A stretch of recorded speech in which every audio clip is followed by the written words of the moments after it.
रात हमारे सपने में आए थे भगवान कृष्ण। कह रहे थे आपकी सरकार बनने वाली है और एक बार नहीं आए, हर दिन आए। ये कहना है समाजवादी पार्टी के अध्यक्ष अखिलेश यादव का। अखिलेश यादव ने बीजेपी सांसद हरनाथ सिंह यादव के उस पत्र के बारे में जवाब दिया जिसमें सीएम योगी आदित्यनाथ को मथुरा से चुनाव लड़ाने की मांग की गई थी। बस यही भगवान कृष्ण से मिली प्रेरणा वाली लाइन पर अखिलेश यादव ने अपने अंदाज में जवाब देते हुए कहा, मेरे सपने में भी भगवान कृष्ण आते हैं और कहते हैं कि समाजवादी पार्टी की सरकार बनने जा रही है और तुम ही यूपी में राम राज्य लाओगे। रात में हम पे आए, रात में हमारे सपने में आए थे भगवान कृष्ण जी, कह रहे थे आपकी सरकार बनने वाली है। और एक बार नहीं आए, हर दिन आते हैं। हर दिन, कोई दिन ऐसा नहीं जिस दिन भगवान हमारे सपनों में ना आकर के कहते हो कि आपकी सरकार बनने जा रही है। इनके तो पत्र पे लिखा है, हमें हर दिन सपनों में आते हैं। लेकिन एक चीज और जो उन्होंने पूछा कि कहां से चुनाव आप लड़ेंगे, ये भी तो बता दीजिए। ये जहां से हमारी पार्टी कहेगी वहां से चुनाव लड़ेंगे। दरअसल अखिलेश यादव का ये बयान बीजेपी सांसद हरनाथ सिंह यादव के एक पत्र के बाद आया जब उन्होंने पत्र लिखकर योगी आदित्यनाथ को मथुरा से चुनाव लड़ने की मांग की। आदरणीय योगी आदित्यनाथ जी ने कहा है कि देश राष्ट्रीय नेतृत्व यहाँ से कहेगा मैं चुनाव लड़ूंगा जी, तो उत्तर प्रदेश की 402, 403 विधानसभाएं हैं, सभी क्षेत्रों के लोग चाहेंगे कि हमारे यहाँ से चुनाव लड़ें जी। मैं तो रात्रि को सोया हुआ था, 2 बार मुझे स्वप्न हुआ और मुझे ऐसा लगा कि भगवान कृष्ण मुझसे कह रहे हैं कि मैं मध्यस्थ बन करके अपने राष्ट्रीय नेतृत्व से बात करूं जी कि आदरणीय योगी जी मथुरा से चुनाव लड़ें। उसी तारतम्य में मैंने प्रातःकाल उठ करके और आदरणीय राष्ट्रीय अध्यक्ष श्री जेपी नड्डा जी को पत्र लिखा है जी कि ब्रज के पवित्र रज का कण कण जो है ये चाहता है जी कि आदरणीय योगी जी मथुरा से चुनाव लड़ें। यूपी में कुछ ही दिनों में विधानसभा चुनाव है और इसी चुनावी समर में सभी देवी देवता हाजिरी लगा रहे हैं। पहले अयोध्या, फिर काशी विश्वनाथ और अब श्री कृष्ण की एंट्री से बीजेपी फ्रंट फुट पर है। लेकिन अब बीजेपी के बाद अन्य पार्टियां भी इसी लाइन पर चलती हुई नजर आ रही हैं। अब देखना ये होगा कि श्री कृष्ण किस पार्टी को असल में जीत का आशीर्वाद देते हैं और किस पार्टी के सिर्फ सपनों में आते हैं।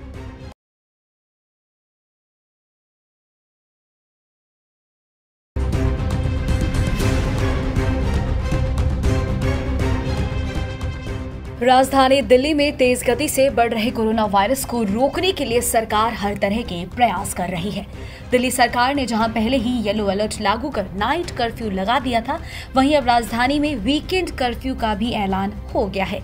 दिल्ली के उप मुख्यमंत्री मनीष सिसोदिया ने यह ऐलान किया है। सिसोदिया ने लोगों से अपील की है कि अगर बहुत जरूरी काम ना हो तो घर से बाहर ना निकले। इसी के साथ ये भी जानकारी दी कि दिल्ली में जो भी सरकारी दफ्तर हैं वहां जरूरी काम को छोड़कर सभी कर्मचारी वर्क फ्रॉम होम करेंगे। वहीं निजी कंपनियों में 50% स्टाफ ही काम करेंगे। डीडीएमए की बैठक में सरकार ने कुछ फैसले लिए। उसमें सबसे इम्पोर्टेंट है कि दिल्ली में सैटरडे और संडे को यानी वीकेंड्स पर अब कर्फ्यू रहेगा। तो लोगों से अपील है कि कर्फ्यू के दौरान बाहर ना निकलें। बहुत ज़रूरी होने पर हॉस्पिटल या कोई बहुत एसेंशियल ज़रूरत पर ही बाहर निकलें, लेकिन सैटरडे संडे को कर्फ्यू का पालन करें, घर में रहें, वर्क फ्रॉम होम करें या परिवार के साथ बैठें। दूसरा, केसेस ना बढ़ें इसलिए ये भी फैसला लिया गया कि जितने भी गवर्नमेंट ऑफिसेज हैं उनमें एसेंशियल सर्विस वाले ऑफिसेज को छोड़कर सबको अभी दफ्तर आने से मना किया जाएगा और केवल ऑनलाइन या वर्क फ्रॉम होम कराया जाएगा। तो government offices work from home mode पे रहेंगे या ऑनलाइन मोड पे रहेंगे। प्राइवेट ऑफिसेज को 50% अलाउ किया जाएगा, वो 50% कैपेसिटी ऑफलाइन रखें और 50% ऑनलाइन या वर्क फ्रॉम होम रखें। इसी के साथ सिसोदिया ने कहा कि 50% क्षमता करने पर बस स्टैंड पर भीड़ देखने को मिल रही थी। मेट्रो पर लंबी लाइनें लग रही थी। ऐसे में बसें और मेट्रो अब पूरी क्षमता के साथ चलेंगी। हमारे बस स्टॉप्स हैं दिल्ली में, लोग क्योंकि किसी न किसी काम से बाहर निकल ही रहे हैं, तो जो बस अड्डे हैं, बस स्टॉप्स हैं, बस स्टैंड हैं छोटे छोटे, और जो मेट्रो के स्टेशंस हैं, वो सुपर स्प्रेडर बनने का खतरा आ रहा था, क्योंकि आधी संख्या कर दी गई थी मेट्रो में कैपेसिटी की, और साथ साथ बसेस में भी कैपेसिटी की वो आधी कर दी गई थी संख्या, और उसकी वजह से मेट्रो स्टेशंस पर बहुत लंबी लंबी लाइनें लग रही थीं, बस स्टॉप्स पर बहुत लंबी लंबी लाइन लग रही थी, वहाँ भीड़ हो रही थी, कई जगह भीड़ अनियंत्रित भी हुई, और ऐसे में कोरोना ओमिक्रॉन जो है वो सुपर स्प्रेड हो सकता है वहाँ से। इसलिए इसको देखते हुए ये भी फैसला लिया गया कि बसें और मेट्रो पूरी कैपेसिटी पे चलेंगी, लेकिन एक भी व्यक्ति को बिना मास्क के अंदर अलाउ नहीं किया जाएगा।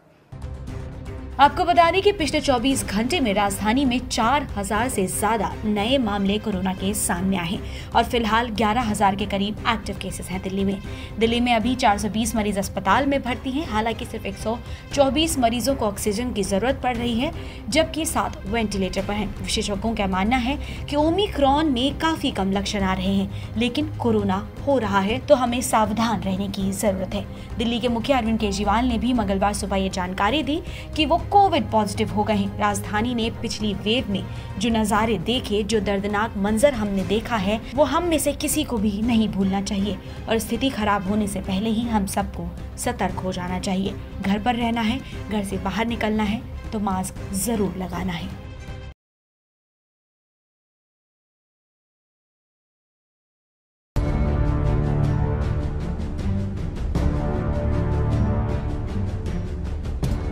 ये तस्वीरें खास है। ये तस्वीरें भारतीय सेना के शौर्य को दर्शाती हैं।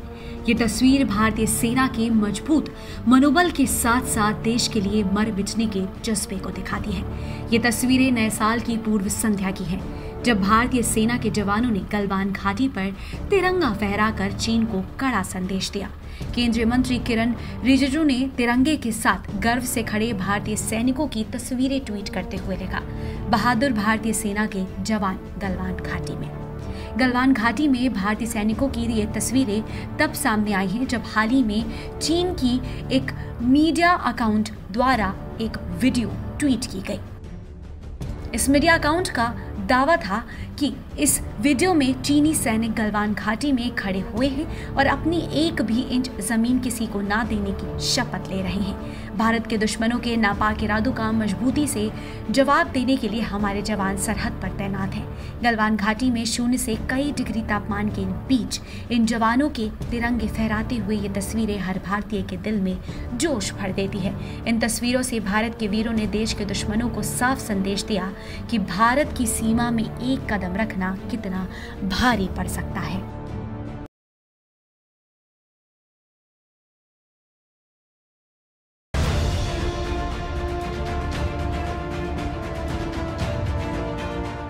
यूपी में इसी साल विधानसभा चुनाव है और ऐसे में सियासत अपने चरम पर है। वहीं इस चुनावी महाभारत में भगवान राम, बाबा विश्वनाथ के बाद अब भगवान कृष्ण की एंट्री हो चुकी है।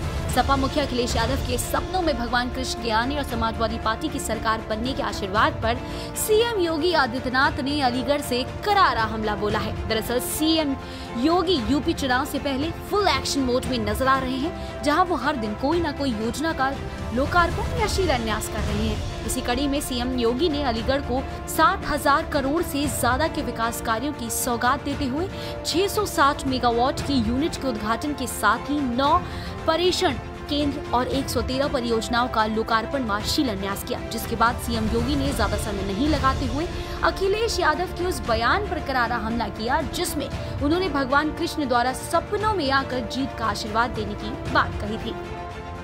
कुछ लोगों को लखनऊ में सपने आ रहे होंगे और उनके सपने में भगवान कृष्ण आ रहे होंगे और कह रहे होंगे कि अरे अपनी नाकामयाबियों पर अब तो रो जाओ, जो कार्य तुम नहीं कर पाए वह बीजेपी की सरकार ने कर दिया है। भगवान कृष्ण आज उनको कोस रहे होंगे और इसलिए कोस रहे होंगे क्योंकि भगवान कृष्ण ने उनको यह भी जरूर कहा होगा कि जब तुम्हें सत्ता मिली थी तब मथुरा, वृंदावन, बरसाना, गोकुल, बलदेव के लिए कुछ नहीं कर पाए, लेकिन वहां पर कंस को पैदा करके जवाहर बाग की घटना जरूर करवा दिए थे। वहीं सीएम योगी ने हाल ही में आयकर विभाग की छापेमारी के दौरान निकले करोड़ों रुपयों को लेकर बिना नाम लिए अखिलेश यादव के साथ साथ कांग्रेस को निशाने पर लेते हुए कहा कि कुछ लोग जनता का पैसा लूटकर वो पैसा दंगे कराने में लगाते हैं, लेकिन हम वो पैसा बुलडोजर चलाकर निकाल रहे हैं। ये जितने कार्य हो रहे हैं, ये पैसा जो आपके माध्यम से टैक्स से सरकार को प्राप्त होता है, यही पैसा हम लोग विकास के कार्य में खर्च करते हैं। पहले यही पैसा कहां जाता था? आज आप जो सरकार जेसीबी लगा करके उस पैसे को दीवालों से निकाल करके बाहर कर रही है समाजवादी पार्टी के नेताओं के, ये पैसा पहले वहीं चला जाता था। अपने परिवार के बारे में सोचते थे, अपने वंश के बारे में सोचते थे, पैसा लूटते थे और लूट का पैसा फिर ऐसे ही दीवार चिन करके बना करके जमा करके रखते थे और फिर वक्त आने पर उनको प्रदेश में दंगों को कराने में, भड़काने में, गरीबों की संपत्ति को लूटने में उस पैसे का ये लोग दुरुपयोग करते थे। ये तो सब जानते हैं। आज सरकारी संपत्ति पर, गरीब की संपत्ति पर, किसी शरीफ और ईमानदार व्यक्ति की संपत्ति पर, किसी व्यापारी की संपत्ति पर कोई कब्जा नहीं कर सकता, कोई नहीं कब्जा कर सकता, क्योंकि जो कब्जा करेगा पीछे से राज्य सरकार का बुलडोजर भी तैयार बैठा रहता है।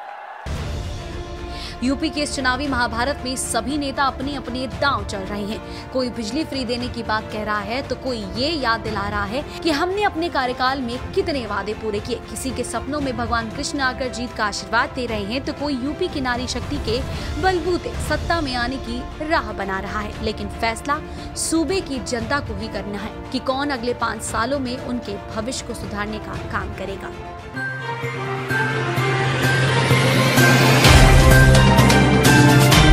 Subscribe now and press the bell icon. Never miss an update.